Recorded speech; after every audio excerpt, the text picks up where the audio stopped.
Welcome back to MMA Al Dente. I'm here to talk about Gabriel Bonfim taking on Ange Loosa. My prediction for the fight is Gabriel Bonfim wins. And even though Ange Loosa's never been finished, I'm taking Bonfim to hand him his first finish loss. It's not based on any durability issues of Ange Loosa, even though I'll get into his fights in a few minutes. But it's really based on the danger factor from Gabriel Bonfim. He's got a record of 15-1, and he's got 15 finishes. 3 by TKO or knockout, even though I have a lot of respect for his hands. And he's got 12 by submission. That's where the biggest threat is in this fight or any other fight of his. He's got the magic touch with the submission. If you present your neck or anything, he can snatch it up with an opportunistic choke. And I'm sure if he can take it down and thoroughly out wrestle you, you're in danger there as well.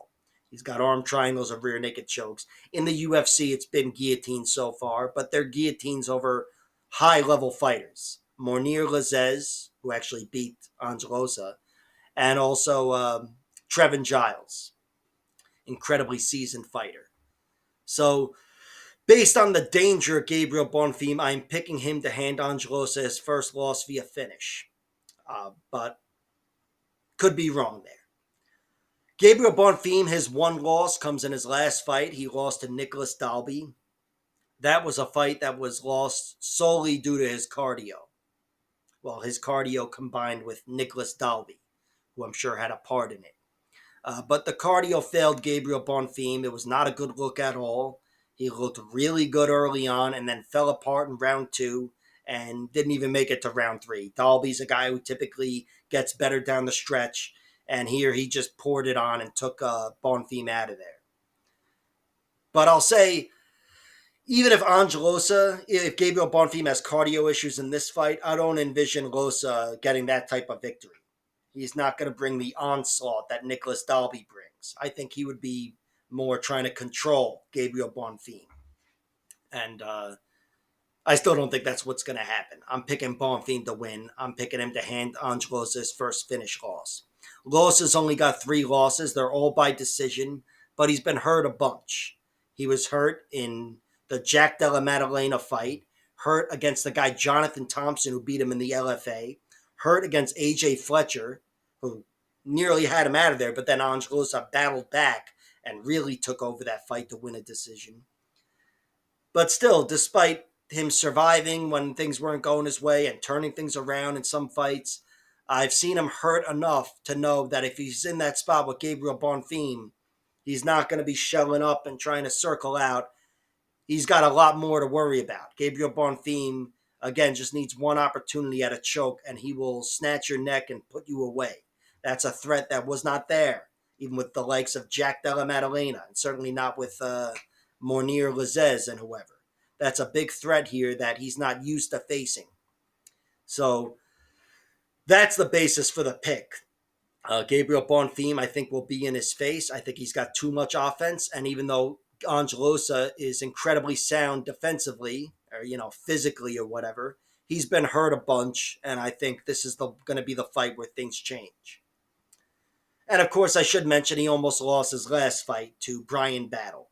That was a fight that he was on his way to losing, probably by decision, but whatever. Got poked in the eye, and he lived to fight another day. But Ange Loosa, he does have excellent traits. He beat AJ Fletcher by having a really strong third round after taking his ass kicking in round 2. Most other fighters will let the fight turn around, get away from them. But he took control of that fight. Against Reese McKee, he was in control of the fight. And then in round 3, Reese McKee really took it to him. And I feel like he definitely lost the round, but he knew he was up 2 rounds to nothing. So maybe there was that, and he kind of just took his foot off the gas. But those are his only 2 wins in the UFC. Before that, he got a nice win over John Howard, former UFC fighter, and he did so with grappling there. Got some nice takedowns and had control over John Howard, who is a very good fighter in his day, although his day is over now. Ange Loosa, he's got 5 wins by TKO or knockout, just 1 by submission and 4 by decision. I think he's going to need cardio to win this fight against Gabriel Bonfim.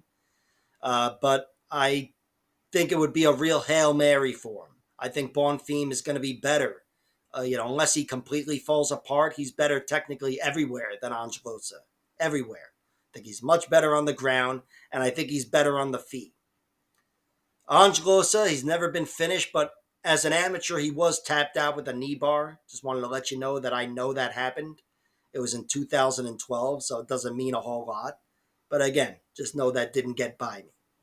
So the pick is Gabriel Bonfim getting his hands going early and figuring out a way to make Ange Loosa look vulnerable and then snatching up a neck and getting a submission. I say a neck like Ange Loosa's got a few different necks. He really has no neck. But I still think Gabriel Bonfim will find it and choke him.